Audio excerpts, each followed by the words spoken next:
para malaman walang tinatago. Alright, welcome back mga kabitan. Nagbabalik ko tayo dito sa ating munting bahay dan agan balita, reaction, video, news, update. Welcome mga lahat po at sana kayo po ay nasa mabuting kalagayan ngayon. At tapusin niyo po ang panonood sa video ito dahil meron tayong matutunan mga kabalitaan. So yung pag-uusapan natin, by the way, huwag kalimutan mag-subscribe at pindutin ang notification bell para malaman ng karamihan kung ano pa po ang mga ganapan sa ating lipunan. So ito po, sa video ito mga kabalitaan ay nako talaga naman Talaga naman mga kabalitaan. May panibago na naman mga kabalitaan na pambubudol ang First Family sa atin mga kabalitaan. Kung saan po ang hindi masyadong maingay na sigaw ng taong bayan patungkol sa lifestyle check ng First Family na ito ay siya naman pinipilit. Pinipilit nilang pinagmamayabang sa taong bayan na handa raw sila mga kabalitaan magpa-lifestyle check. Wow, ang galing nila mga kabalitaan. Wow! Hindi sila umaatras sa labang ito. At nakikita natin na para bagang napakaliit talaga ang tingin nila sa atin na akala nila mga kabalitaan at sila ay nakakasigurado na tayo naman ay magpapabudol muli sa kanila mga kabalitaan. Pero kung ang pag-uusapan naman ang mga sinasabi nating magpa-undergo ng hair follicle drug test, itong si Bongit o di kaya itong First Family mga kabalitaan, ay nako, iniiwasan nila ang nasabing usapin. Kaysa daw gagawin nila ito, sila ay nagtatrabaho naman ng husto. Yun naman ang inatupag ito ni Bongit mga kabalitaan.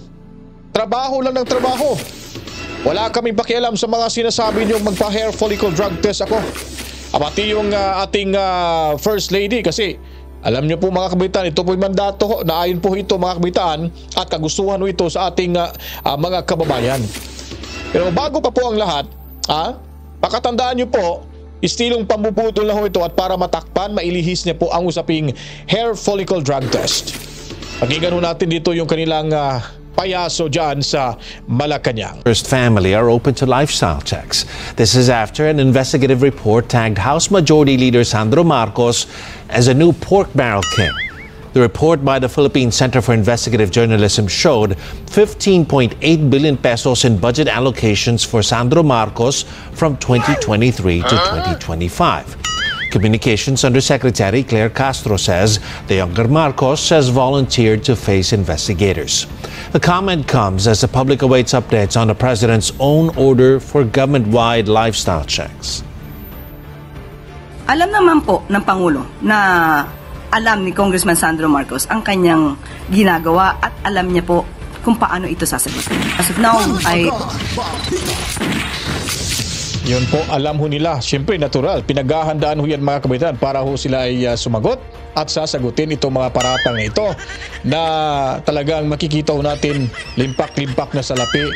Yung pera ni Juan ay napupunta lamang sa ilang tao dyan sa Kongreso at dyan mismo sa ehekutibo mga kabalitaan. Pero hindi natin ito burahin sa isipan natin.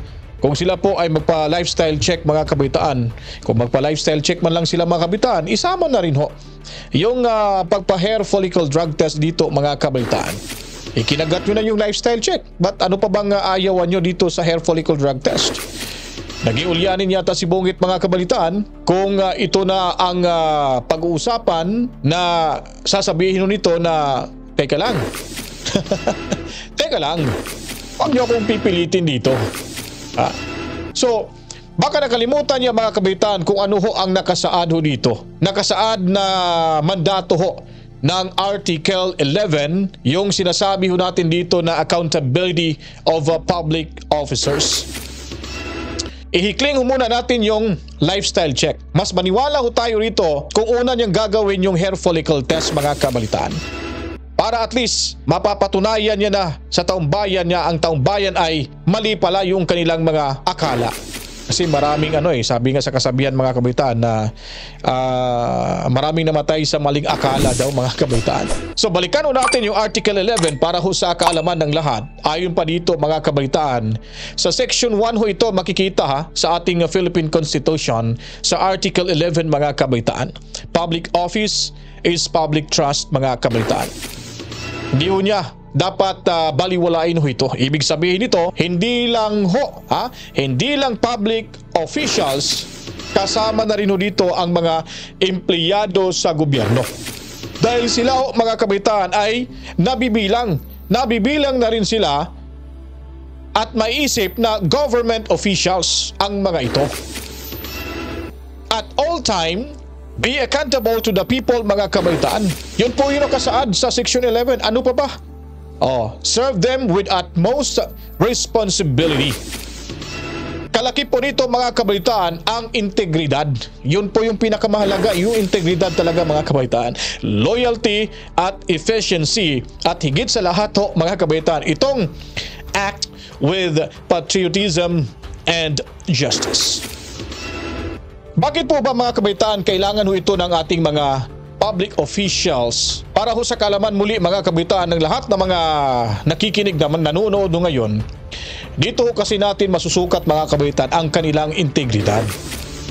Dahil sa Section 2 ng Article 11 ng ating Philippine Constitution mga kabaitaan, magkasunod yan sa sa Section 1 na kung saan sila ay maaring tanggalin sa pwesto, lalo na ang Pangulo at ang pangalawang Pangulo mga kabaitaan ng ating bansa sa pamamagitan ho ng impeachment for and conviction of culpable violation of the Constitution at iba pa. So dito sila mai-impeach mga kabaitaan kung sakaling ito ay nilabag ang naturang article ng Constitution or Philippine Constitution mga kabaitaan. Kasi sigurado ho, hindi lang ako, tayong lahat, nasa konstitusyon na ito mga kabalitaan, mapapaaga ho talaga ang graduation ni Bungit dyan ho sa bahay ni Kuya mga kabalitaan. Marahil ito isa sa kanyang dahilan kaya siguro takot ho ito. Kung gagawin niya po mga kabalitaan ng hair follicle drug test na kung saan po mga kabalitaan, ito sana ang dapat niyang gawin dahil may kapangyarihan ho. May kapangyarihan ho tayong mamamayang Pilipino na pakiusapan o utusan, pagsabihan itong si Bungit dahil matibay na ang ebidensya laban sa kanyang pagiging benedictos mga kabalitaan. Yun lamang ang pinaka-simpleng hiling ng taong bayan, hindi pa niya magawa-gawa. Mas lalo tuloy na hindi ho siya kapanipaniwala at hindi ho siya pinagkakatiwalaan talaga, literal na hindi pinagkakatiwalaan ng karamihang Pilipino. Na mismo mga kabalitaan ang nakakatandang kapatid ho niya ang nagsasabi ho sa harap mismo ng publiko. So ang tanong dyan mga kabalitaan, bakit nga ba ayaw talaga ni Bungit na gawin ito? At ito naman ho talaga yung hiling ng taong bayan na kailangan ho siya magpa-hair follicle test para naman matapos ho ito mga kabitan itong gusot na ito at ito ay mas pabor pa ho sa kanya upang malinisan ang mga putik na ibinato ho sa kanya ng mga Pilipino. Kung lifestyle check lang mga kabitan ang pag-uusapan, malulusutan at mabigyan ano lang yan, kumbaga may iwasan ho yan mga kabitan na makita ho yung kanyang mga ari-arian or yung kanyang paglubo ho ng kanyang salin. Dahil ang unang gagawin ho, ang unang basihan ay yung pag-check ho lamang ng kanilang bank accounts, kung anong mga negosyo meron ho sila, o sabihin natin mga ari-arian, mga kabalitaan. So napakadali ho itong maiwasan. Hindi na ho nila ito malalaman kung magkano yung on-hand cash nila mga kabalitaan kung saan ho ito itinatago. Sino bang makakaalam na talagang sadyang tinago nila ito mga kabalitaan? At sinasabi ng Malacanang, matagal na itong naresolba ang isyong ito dahil sa isang urine drug test mga kabalitaan. Ngunit, pag hair follicle test ang pag-uusapan dito mga kabalitaan, mas klaro ho kasi ang magiging resulta ho nito kumpara ho sa urine drug test. At kung kahit anong gagawin mo pa, na kung alam mo naman para ho sa taong bayan, ay hindi mo sana ito iiwasan. Diba? Nakakataba ng puso mga kabalitaan na yung isang presidente pinakiusapan ng mga taong bumuto sa kanya ay kanyang pinakikinggan. So kung nagawa niya na ito sa publiko, yung hair follicle drug test mga kabalitaan, wala na ho itong usapin. Hindi na sana ito may ugnay pa rin ho sa paggamit ng pulbo ni Satanas at utot ng demonyo mga kabalitaan. Ito kasi yan mga kabalitaan. A person filled with guilt over a wrongdoing will often make excuses to hide their secret.